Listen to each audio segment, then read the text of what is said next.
எல்லோருக்கும் வணக்கம். சில பேர் வந்து கேட்டிருந்தீங்க கமெண்ட்டில் வந்து, அம்மா நீங்கள் பிரியாக்கு என்ன சாப்பாடு கொடுக்குறீங்க என்ன அப்படின்னு சொல்லிட்டு போடுங்க, அது தெரிஞ்சால் கொஞ்சம் நல்லாயிருக்கும், யூஸ்ஃபுல்லாக இருக்கும் அப்படின்னு கேட்டிருந்தீங்க. நான் என்னென்ன கொடுக்குறேன்னு சொல்லிட்டு இப்போ சொல்கிறேன் கேளுங்க. காலையில் எழுந்த உடனே ஒரு டம்ளர் வந்து பால் கொடுத்துருவேன். அதுக்கப்புறம் ஒரு 8 மணி 8:30க்கு வந்து டிஃபன் சாப்பிட்ரும் பிரியா. ஏதாவது இடியாப்பம், இட்லி இந்த மாதிரி ஐட்டம் ஏதாவது டிஃபன் வந்து காலையில் கொடுத்துருவேன். மதியம் வந்து லஞ்சு கொடுப்பேன். லன்ச்சு என்னென்னு சொல்லிட்டு இன்றைக்கி செஞ்சதை காமிக்கிறேன். அதுக்கப்புறம் வந்து டெய்லி வந்து நான் என்னென்ன பண்ணுறேன்னு சொல்லிட்டு வீடியோ வந்து ஒரு 2-3 வீடியோ எடுத்தேன். ஆனால் நிறைய பேர் வேணாங்கம்மா கொடுக்குறது வந்து எடுக்காதீங்க, அது கன்சிஸ்டி மாதிரி ஆகிடும், நம்ம என்ன சமைக்கிறதெல்லாம் காட்டாதீங்க, ஃப்ரீயாக கொடுக்குறேன்னு சொல்லிட்டு கொஞ்சம் நாளைக்கு வேணாம் அப்படின்னு சொன்னீங்க. அதனால தான் நான் வந்து வீடியோவே எடுக்கிறதில்ல. மதியம் வந்து லஞ்சு கொடுத்துருவேன். அதாவது காலையில் வந்து பால், அப்புறம் ஒரு 8:30 மணிக்கெலாம் வந்து டிஃபன் கொடுத்துருவேன். 11 மணிக்கு வந்து ஆப்பிள் கொடுத்துருவேன். 11 மணிக்கு வந்து ஆப்பிள் கொடுப்பேன். அப்புறம் 1 மணிக்கெல்லாம் 12:30 1 மணிக்கெல்லாம் வந்து மதியம் வந்து லஞ்சு கொடுத்துருவேன். லஞ்சு கொடுத்துட்டு அதுக்கப்புறம் பார்த்தீங்கன்னா ஒரு 3-3:30 மணிக்கு வந்து ஒரு மாதுளம் பழம் உரித்து கொடுத்துருவேன். அப்புறம் ஒரு 5 மணிக்கு வந்து ஒரு 10 பாதாம் வந்து காலையில் ஊற வச்சுடுவேன். அந்த பாதாம் கொடுத்துருவேன். ஒரு 5 மணிக்கு வந்து பாதாம் கொடுத்துருவேன். அப்புறம் ஒரு 6-6:30 மணிக்கு வந்து ஒரு டம்ளர் பால் கொடுத்துருவேன். நைட்டு வந்து இட்லி டிஃபன் அந்த மாதிரி கொடுத்துக்குவோம் நைட்டு. இதுதான் ரெகுலராக வந்து நான் கொடுக்குறது. மதிய லஞ்சுக்கு மட்டும் இந்த டிஃபன் வந்து ஒவ்வொரு நாளைக்கு ஒவ்வொன்றும் மாறும். அதே மாதிரி வந்து மதிய லஞ்சுக்கு வந்து ஒவ்வொரு நாளைக்கு ஒவ்வொரு விதமாக காய்கள்லாம் மாற்றி மாற்றி கொடுப்போம். அந்த மாதிரி தான் வந்து பிரியாவுக்கு வந்து டெய்லி கொடுக்குறது இதுதான். பழம் வந்து வேறு எதுவும் வந்து பைனாப்பிள், ஆரஞ்சு, மாம்பழம், சாத்துக்குடி, திராட்சை இதெல்லாம் கொடுக்கக்கூடாது அப்படின்னு சொல்லிட்டாங்க டாக்டர். ஆப்பிள், மாதுளம் பழம் மட்டும் கொடுக்குனாங்க. அது வந்து காலையில் ஒரு நாளைக்கு வந்து மாதுளம் பழம், ஆப்பிள் இந்த மாதிரி மாற்றி மாற்றி கொடுப்பேன். ரெகுலராக பால், பாதாம், ஆப்பிள், மாதுளம் பழம் டிஃபனு, காய்கறி, கீரை இந்த மாதிரி தான் கொடுப்போம் மதிய லஞ்சு. இதுதான் ரெகுலராக கொடுக்குறது. வேறு எதுவும் எண்ணெய் பொருள் அதெல்லாம் கொடுக்கக்கூடாது, சிசேரியன் பண்ணதுனால வேறு எதுவும் சாப்பிடக்கூடாதுன்னு. அதுவும் இல்லாமல் நமக்கே தெரியும் குழந்தை பிறந்தா குழந்தைக்கு இது சாப்பிட்டா ஆகாது. இப்போ டாக்டருக்கு வந்து நிறையா சொல்கிறாங்க, அது சாப்பிட்டதுனால வந்து குழந்தைக்கு இது ஆகும் அது ஆகுன்றதெல்லாம் இல்லை, எல்லாமே சாப்பிட்லான்றாங்க. ஆனால் நம்மளும் குழந்தை பெற்றவங்க தான், நமக்கு தெரியும் இல்லை இதை சாப்பிட்டா இப்படி இருக்கும், இதை சாப்பிட்டா குழந்தைக்கு முறுக்கும் இப்படி இருக்கும் அப்படின்னு சொல்லிட்டுலாம். அதனால் வந்து முடிஞ்ச அளவுக்கு கொஞ்சம் ஒரு 3 மாதம் வரைக்கும் நம்ம எதுவும் ரொம்ப வந்து ஹெவியாக இருக்கிற பொருளெல்லாம் கொடுக்க வேணாம் பிரியாக்கு அப்படின்னு சொல்லிட்டு கொடுக்குறதில்ல. அப்புறம் பார்த்தீங்கன்னா 2 நாளாக வந்து நம்ம வீடியோவே போடல. வீடியோவே எடுக்க முடியலையான்னு கேட்டிங்கன்னா, குழந்தை வந்து பார்த்தீங்கன்னா ஒரு மாதிரி அப்படியே முறுக்குறான். அப்படியே பாத்ரூம் போகிறதுக்கு ஒரு 3-4 நிமிஷத்துக்கு முன்னாடியிலேருந்தே ஒரு மாதிரி கை காலெல்லாம் ஊன்னு அப்படியே டைட்டாக பிடிச்சி, அந்த பட்டாக்ஸுக்கு மேலே பார்த்தீங்கன்னா அந்த வயிறே வந்து இவ்வளோ மேலே ஹைட்டாக வருது. அந்த அளவுக்கு முறுக்கி கிரிக்கி தான் ஒரு 3-4 நிமிஷத்துக்கு அப்புறம் தான் வந்து பாத்ரூமே போகிறான். அந்த பாத்ரூம் போனதுக்கப்புறம் கொஞ்சம் ஃப்ரீயாகிடும், அதுக்கப்புறம் தூங்குறான். இப்படி தான் போயினுக்குது 2 நாளாக. அதனால் தூக்கமே நாங்கள் நைட்டில் கூட அவ்வளோதான். யூரின் போகிறதுக்கும் சரி பாத்ரூம் போகிறதுக்கும் ரொம்ப கஷ்டப்பட்டு அப்புறமா போகிறான். ஆனால் ஃப்ரீயாக போயிடுறான். அதுக்கப்புறம் நல்லா அடித்து ஃப்ரீயாக போயிடுறான். அது வரும்போது 2-3 நிமிஷத்துக்கு வந்து அவனுக்கு உடம்பே அப்படியே வலியே வந்துடும் பழகுது குழந்தைக்கு. நைட்டுனா ஃப்ரீயாக அழுதுச்சு, என்னம்மா குழந்தை இப்படி கத்துறான்னு அப்படின்னு சொல்லிட்டு. அப்புறம் இன்றைக்கி வந்து ஹாஸ்பிட்டலுக்கு போகலாம் அப்படின்னு நினச்சான். ஆனால் அது கூட வந்து யூடியூப்பில் தான் பார்த்தது பிரியா, எதனால இந்த மாதிரி வருது அப்படின்னு சொல்லிட்டு. பாத்ரூம் ஃப்ரீயாக போனோன்னா இந்த வயிற்றில் வந்து ஏதோ இந்த மாதிரி எல் மாதிரியோ இன்னும் டீ மாதிரியோ அப்படி போட்டு பண்ணணும் அப்படின்னு சொல்லிட்டு அது பார்த்துருக்குறாங்க. அது 2-3 வாட்டி அந்த மாதிரி பண்ணாங்க. அந்த மாதிரி பண்ணும்போது அவன் வந்து மோஷன் வந்து ஃப்ரீயாக போயிடுறான் அவன். அது ஒரு நல்ல டிப்ஸு தான். அது நல்லாவே ஒர்க் அவுட் ஆகுது. அது எப்படி செய்கிறதுன்னு சொல்லிட்டு நான் ஷார்ட்ஸாக கூட பிரியாவை எடுத்து போட சொல்கிறேன். அது எப்படி பண்ணால் எப்படி ஆகுதும் அப்படின்னு சொல்லிட்டு அது ஒன்றா போடுறேன். அப்புறம் நீங்கள் வந்து வேர்க்கடலை, தேங்காயெல்லாம் நான் வேர்க்கடலை யூஸ் பண்ணுறதே இல்லை, சட்னிக்கோ குழம்புக்கு எதுவுமே யூஸ் பண்ணுறதில்ல, தேங்காவை சுத்தமாக யூஸ் பண்ணுறதில்ல. அப்புறம் குழந்தைக்கு வந்து ஜாண்டிஸ் வந்து அப்படி வந்திருக்கு கொஞ்சம் அப்படின்னு கண்ணாடியிலலாம் வச்சு கொடுத்தாங்க இல்லையா, வெயிலில் காமிக்க சொன்னாங்க, அதையும் பண்ணிகிட்ருக்கோம். அப்புறம் வந்து பார்த்திங்கன்னா மஞ்சளே போடக்கூடாதுன்னாங்க. நான் மஞ்சள் போடுறதே இல்லைங்க. என்றைக்கு நம்ம அங்கேருந்து ஹாஸ்பிட்டலேருந்து குழந்தை கூப்பிட்டு வந்தோமோ வீட்டுக்கு, அன்னையிலேருந்து பிரியா கொடுக்குது. நாங்களும் சரி எந்த சமையலுமே மஞ்சள் சேர்த்துக்கிறது இல்லை. அப்புறம் வந்து காரம் அதிகமாக, உப்பு எல்லாமே வந்து பிரியாவுக்கு எப்படி கொடுக்குறோமோ எல்லாமே கம்மியாக அதே மாதிரி தான் நாங்களும் சாப்பிட்றோம். அதெல்லாம் எதுவுமே சேர்த்துக்கிறதே இல்லை. இன்றைக்கி மதியம் வந்து நம்ம என்ன லஞ்சு சமைச்சிருக்கிறோன்னு பாருங்கள். ஏன்னா ஒவ்வொரு நாளும் நான் மாற்றி மாற்றி தான் கீரை மட்டும் ரெகுலராக பொரியல் எடுத்துக்குவேன். நம்ம நேற்று வந்து பார்த்திங்கன்னா நம்ம தோட்டத்தில் பருப்பு கீரை, இந்த நாதரசன் கீரைன்னு சொல்லுவாங்க, அதெல்லாம் சாப்பிடும்போது மோஷன் வந்து கொஞ்சம் ஃப்ரீயாக போகும்.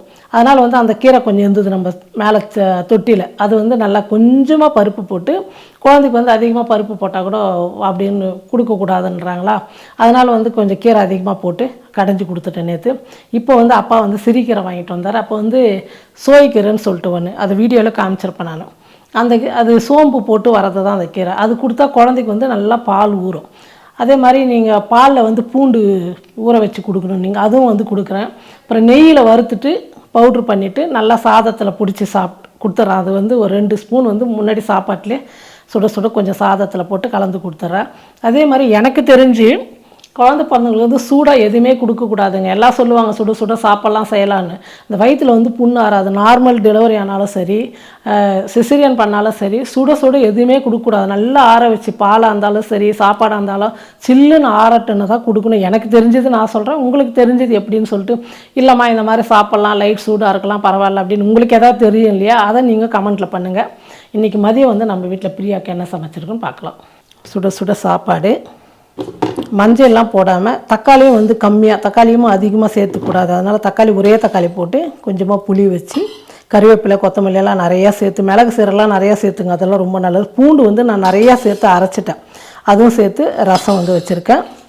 அப்புறம் பீட்ரூட் வந்து டெய்லி கொடுக்கலாங்க. பீட்ரூட் வந்து அவ்வளோ நல்லது. அப்புறம் சிறுகீரையும் சோய்கீரையும் சேர்த்து பொரியல் பண்ணியிருக்கேன். ஃபஸ்ட்டு வந்து சாதத்தில் வந்து பொரியல் தான் பிடிச்சின்னு சாப்பிட்ணும். நெய் போட்டு, எனக்கு தெரிஞ்சு சொல்கிறேன், எனக்கும் எங்கள் எதிர் வீட்டில் வந்து லத்தான்னு இருக்காங்க, அவங்களுக்கும் வந்து அவங்க பொண்ணுக்கு வந்து குழந்தை பிறந்திருக்கு. அவங்க சொன்னாங்க, ஃபஸ்ட்டு சாப்பாட்டில் நெய் 1 ஸ்பூன் போட்டு பீட்ரூட் கொடுத்துருங்க பிரியம்மா, அதை வந்து நல்லா பிடிச்சிங்கன்னு வெறும் காயிலே சாப்பிட்டேன். கடைசியில் வந்து கொஞ்சமாக ரசம் கொடுத்து 2 வாய் சாப்பிட்டு அந்த ரசத்தை கொஞ்சம் குடிச்சிட்டு சொல்லுங்கள். ரசமும் சூடு குழந்தைக்கு அதிகமாக கொடுக்காதீங்க. கீரை பீட்ரூட் இது தான் வந்து பிரியாவுக்கு வந்து நீங்கள் நிறையா கொடுங்க. அதிகமாக வந்து ரத்தம் வரும், குழந்தைக்கும் ரொம்ப நல்லாயிருக்கும், பிரியாவுக்கும் சீக்கிரமாக உடம்பு வந்து நல்லாவும் அப்படின்னு சொல்லிட்டு எங்கள் எதிர் வீட்டில் அவங்க சொன்னாங்க. அதே மாதிரி தான் வந்து ஒரு நாள் விட்டு ஒரு நாள் 2 நாளைக்கு ஒரு முறை கொடுத்துன்னு இருந்தேன் நான். ஆனால் அப்புறம் பார்த்தீங்கன்னா நான் டெய்லி வந்து ஒரு பீட்ரூட் எடுத்து பார்த்தீங்களா பொரியல் உள்ளதான். ஏன்னா அதில் எப்படியும் ஒரு 2-3 ஸ்பூன் வச்சுடும், அதை நம்ம ஆளுக்கு கொஞ்சம் எடுத்துக்கலாம் அப்படின்றதால கரெக்டாக டெய்லி 1 ஸ்பூனு. கீரை வந்து எந்த கீரையாக இருந்தாலும் பரவாயில்ல, பொரியல் இந்த மாதிரி பண்ணி வச்சுடுவேன். ரசம் வந்து கண்டினியூவாக ரசம் கொஞ்சமாக வச்சுடுவேன். இதுதாங்க ஒவ்வொரு நாளைக்கு ஒரு நாளைக்கு பீட்ரூட் மட்டும் டெய்லி செய்வேன். இடையில் வந்து கேரட்டு, அப்புறம் பீன்ஸு, அப்புறம் வந்து அவரைக்காய் வந்து நிறையா கொடுப்பேன். அவரைக்காய் வந்து பொரியல் பண்ணி கொடுக்கறத விட நிறைய பூண்டு போட்டு அப்படியே தொக்கு மாதிரி வெங்காயம் தக்காளி போட்டு அப்படியே தொக்கு மாதிரி பண்ணி கொடுக்கும்போது நல்லா காய் வந்து எப்படியும் 100-150 கிராம் காய் வந்து பிரியா சாதத்தில் பிசைஞ்சு சாப்பிட்டோம். குழந்தைக்கு வந்து நல்லா பால் ஊறும் அவரைக்காய்லாம் கொடுக்கும்போது. இது தாங்க ரெகுலராக நம்ம சமையல் வந்து நம்ம செய்கிறோம். கேட்டுருந்தீங்க, அதனால தான் என்னென்ன கொடுக்குறோம் அப்படின்னு சொல்லிட்டு உங்களுக்கு சொன்னேன். நான் வந்து குழந்தைக்கு வந்து துணிங்கெல்லாம் வந்து இந்த கொசு எல்லாம் இருக்குங்களா, தூசு வருது, எப்படி வச்சாலும் தூசு எப்படியும் படியுது, நம்ம பாதுகாப்பாக இருந்தாலும் அதெல்லாம் வந்து அழுக்காயிடுன்றதுனால ஒரு பேக் ஒன்று இதில் புக் பண்ணி வாங்கினேன். அது ஆன்லைனில் வந்து புக் பண்ணி வாங்கினேன். 280 ரூபான்னு சொல்லிட்டு 10 பேக் வருது. அந்த பேகு பார்க்கலாம். இந்த பேகு தாங்க நான் வாங்கினேன். இது வந்து 10 பேகு 280 ரூபான்னு வாங்கினேன் நான். ஒரு 4-5 பேக் வந்து 4 பேக் வந்து போட்டு வச்சிட்டேன். இது நமக்கு வந்து சேரீ வைக்கிறதுக்கு ரொம்ப நல்லாயிருக்கு. புது ப்ளவுஸு, புதுசாக சேரீங்க மேட்சாக வந்து அயன் பண்ணி அப்படியே செட்டு வைக்கிறதுக்கு கரெக்டாக இருக்குது இந்த பேகு. ஏன்னா குழந்தை துணியெல்லாம் வந்து வைக்கும்போது கொஞ்சம் கொஞ்சமாக தானே இருக்குது, அப்படியே உள்ளே போயிடுது. பரவாயில்ல, இருந்தாலும் ஜிப்பு போட்டு ஃபுல்லாக க்ளோஸ் ஆகிறதுனால நமக்கு வந்து உள்ளே வந்து எதுவும் கொசு முட்டையிடாது, தூசு படியாது. அந்த மாதிரி வந்து ஒரு சேஃப்டியாக இருக்குது. எடுக்கிறதுக்கு கொஞ்சம் கஷ்டமாக இருக்கும், ஏன்னா கொஞ்சம் ஓப்பன் பண்ணி எடுக்கணும்னு சொல்லிட்டு. பரவாயில்ல, இருந்தாலும் நம்ம எடுத்துக்கலாம் அப்படின்னு சொல்லிட்டு நான் இந்த மாதிரி பேக் வாங்கினேன். யூஸ்ஃபுல்லாக இருக்குது. ஆனால் பரவாயில்ல, 280 ரூபாய்க்கு இது வந்து நல்லா பெருசாக. ஆனால் சேரீலாம் வைக்கிறதுக்கு நல்லா இருக்குங்க. நம்ம சேரீ மடித்து இந்த அளவுக்கு வந்து பெருசாக அழகாக வச்சுட்டா தூசெல்லாம் படியாமல் நல்லாயிருக்கும். வேணுன்றப்ப நம்ம வெளியே போகிறப்போ எடுத்து கட்டிக்கலாம். இப்போ நான் வந்து துணி மட்டும் வச்சு காமிக்கிறேன். குளிச்சுட்டா துடைக்கிறதுக்கு டவலெல்லாம் வச்சுக்கிறீங்களா, அதெல்லாம் வந்து நல்லா இந்த மாதிரி வச்சுட்டா சேஃப்டியாக அழுக்கு படியாமல் இருக்கும். துவச்சி மடித்து வச்சுட்டா வேணுன்றப்ப எடுத்துக்கலாம். அந்த ஜிப்பு போட்டு வச்சுட்டா ரொம்ப நல்லாயிருக்கும். அப்புறம் அப்பா வந்து நல்லா பியூர் காட்டன் வேஷ்டி, இதெல்லாம் வந்து வாயை துடைக்கிறதுக்கு, பால் குடிச்சிட்டா தண்ணி தொட்டு வாயை துடைக்கிறதுக்கு இதெல்லாம் வந்து நல்லா யூஸ்ஃபுல்லாக இருக்குது. இதெல்லாம் நிறையா வாங்கிட்டு வந்தாங்களா, அதெல்லாம் உங்களுக்கு காமிச்சிருப்பேன். இதெல்லாம் சேஃப்டியாக வச்சுக்கலாம். அப்புறம் இந்த துணிங்க பார்த்திங்கன்னா அப்பா வந்து குழந்தைக்கு நம்ம குளிச்சுட்டு வந்தால் நல்லா காட்டன், அதுவும் காட்டன் தான் வாங்குறது, இருந்தாலும் இது நல்லா மெத்துன்னு இருக்குது வேஷ்டி. அதனால் இது வந்து ஓரம்லாம் வந்து ஃபுல்லாக அடிச்சுட்டு நல்லா ஓரம் அடிச்சிட்டார். நூல் வந்துகிட்டே இருக்குது, அதனால் வந்து ஓரம்லாம் அடித்து நல்லா கொடுத்துட்டார் இது.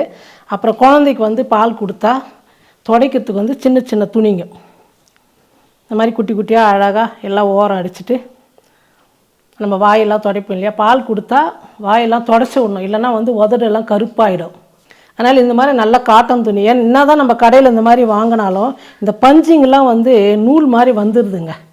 அதனால் வந்து இது உடம்பு அந்த மாதிரி கூட துடைச்சிக்கலாம் அப்படின்றதுனால அப்பா கிட்ட சொல்லி இந்த மாதிரி சின்ன சின்னதாக நல்லா இந்த ஓரெல்லாம் அடிச்சுட்டு நம்ம அதே மாதிரி உதடுக்கு வந்து நல்லா தண்ணி தொட்டு பால் கொடுத்துட்டா தண்ணி தொட்டு நல்லா தொடச்சி விட்டுடணும். இல்லைன்னா வந்து உதடு வந்து கருப்பாயிடும். எப்போ பால் கொடுத்தாலும் துடைக்கணும். அந்த மாதிரி இந்த மாதிரி சின்ன சின்னதாக அழகாக வந்து அப்பா தைச்சி கொடுத்தாரு குழந்தைக்காக. அப்புறம் நம்ம வந்து ஒவ்வொரு நாளைக்கு குளிக்க வைக்க முடியல அப்படின்னா உடம்பு வந்து சுடுதண்ணி போட்டு துடைப்போம் இல்லையா, அதுக்கும் நல்லா யூஸ் ஆகுது காட்டன் துணி. கொஞ்சம் காய்ச்சலாக இருக்கே ஒரு மாதிரி உடம்பு இதுவாக இருக்குன்னா குழந்தைக்கு குளிக்க வைக்க மாட்டோம். அப்போ இந்த மாதிரி துணியில் வந்து சுடுதண்ணி வந்து நல்லா கொஞ்சம் லைட்டாக சூடு வச்சு துடைச்சிங்கன்னா நல்லாயிருக்கும். உடம்புக்கும் குழந்தைக்கு குத்தாது, நல்லாயிருக்கும்.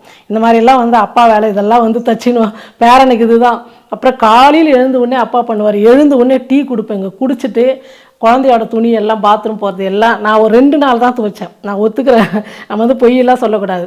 காலையில் எழுந்தோடனே அப்பா தான் போயிட்டு அழகாக பேரனுடைய துணி பாத்ரூம் போனது, யூரின் போனது இது எல்லாம் துவைச்சி நல்லா டெட்டாயில் போட்டு ஏன்னா வெயில் அதிகமாக வெயிலையும் காய வைக்கக்கூடாது, முறிஞ்சு போயிடும் துணியெல்லாம். அதனால் வந்து காலையிலே துவைச்சி போட்டுருவார். ஒரு 8 மணிக்கெல்லாம் போயிடுவார் மேலே. எல்லாம் துவைச்சி போட்டு 11 மணிக்கெலாம் நம்ம எடுத்துகிட்டு வந்து மடித்து வச்சுடுவோம். அப்பா வேலை அதுதான். எனக்கு தெரிஞ்சு 2 நாள் தான் நான் துவைச்சேன். இங்கே வந்ததுலேருந்து இப்போ ஒரு 22 நாள் ஆச்சு. மீதி எல்லாம் வந்து காலையில் அப்பா தான் பேரனுடைய துணியெல்லாம் துவைச்சி போட்டுக்கிறாரு. துவைச்சி அழகாக மடித்து இந்த மாதிரி எடுத்துகிட்டு வந்து கொடுத்துருவார். இது மாதிரி வச்சுட்டு நம்ம ஜிப்பு போட்டுமா எப்படி பார்த்தாலும் நீங்கள் பாருங்களேன், நம்ம பாத்திரம்லாம் வைக்கிறோம், அந்த இடத்த நம்ம இன்றைக்கி தான் துடைச்சிருப்போம். ஒரு 2 நாள் கழிச்சு பார்த்தீங்கன்னா அப்படியே பொடியாக தூசு ஃபுல்லாக ரொம்பிடும். இது மாதிரி வச்சுட்டு நம்ம கொஞ்சம் எடுக்கிறதுக்கு ஜிப்பு ஓப்பன் பண்ணி எடுக்க தான் கஷ்டமாக இருக்கும் நிறைய பேருக்கு. ஆனால் இருந்தாலும் நம்ம குழந்தைக்கு போடுற துணி இல்லையா, இந்த மாதிரி ஜிப்பு போட்டு இப்படி வச்சிட்டிங்கன்னா அழகாக சேஃப்டியாக இருக்கும். என்னுடைய புடவெல்லாம் சொன்னேன் இல்லையா, அதெல்லாம் வந்து கட் பண்ணி இந்த நூலெல்லாம் ஓரம் வருதுன்னு எல்லாமே ஓரம்லாம் அடித்து எல்லாம் நீட்டாக வச்சிட்டாரு பாருங்கள். இதை பாருங்கள், இந்த மாதிரி ஓரம் அடிச்சுட்டா அந்த நூலெல்லாம் வராது. இந்த மாதிரி அப்பா வந்து தையல் அடித்து கொடுத்துட்டாரு. எல்லாமே வந்து நல்ல யூஸ்ஃபுல்லாக இருக்குது எங்களுக்கு. அந்த மாதிரி இருக்கிறது வந்து இதெல்லாம் வந்து அப்பா ஐடியா. சூப்பராக வெள்ளை துணி கட் பண்ணி வேஸ்ட் எல்லாம் தைச்சி நல்லா கொடுத்துட்டாரு. பேகும் வந்து எனக்கு வந்து ரொம்பவே யூஸ்ஃபுல்லாக இருக்குது. உங்களுக்கு எப்படி இருக்குன்னு சொல்லுங்கள். அதே மாதிரி பிரியாக்கு வந்து நான் இந்த சாப்பாடு தான் கொடுக்குறேன்னு சொன்னேன். வேறு என்ன கொடுக்கலாம் சாப்பாடு, குழம்பு என்ன கொடுக்கலாம், எப்படி செய்யலாம் அப்படின்னு சொல்லிட்டு உங்களுக்கு தெரிஞ்சது எனக்கு கமெண்ட் பண்ணுங்கள். எனக்கு தெரிஞ்சது நான் செய்கிறது வந்து உங்கள் கூட ஷேர் பண்ணிக்கிட்டேன். நீங்களும் வந்து சிசீரியன் பண்ணதுக்கப்புறம் இதெல்லாம் கொடுங்கம்மா, இந்த மாதிரி செய்யுங்க, இந்த காய்கறி கொடுங்க, இந்த குழம்பு கொடுங்க, இந்த பழம் கொடுங்க அப்படின்னு சொல்லிட்டு உங்களுக்கு தெரிஞ்சுதை எனக்கு கண்டிப்பாக வந்து கமெண்ட்டில் ஷேர் பண்ணுங்கள். எல்லாமே எனக்கு தெரியும்னு சொல்லிட்டு சொல்ல முடியாது, நிறைய விஷயம் தெரியாமல் இருக்கலாம். அதனால் நிறைய பேருக்கு உங்களுக்கு தெரிஞ்சதை நான் சொன்னீங்கன்னா நான் அதே மாதிரி பிரியாக்கு செய்கிறதுக்கு எனக்கு நல்லா யூஸ்ஃபுல்லாக இருக்கும். இந்த வீடியோ உங்களுக்கு கண்டிப்பாக பிடிச்சிருக்குன்னு நினைக்கிறேன். ஷேர் பண்ணுங்கள், லைக் பண்ணுங்கள், கமெண்ட் பண்ணுங்கள். எல்லோருக்கும் நன்றி.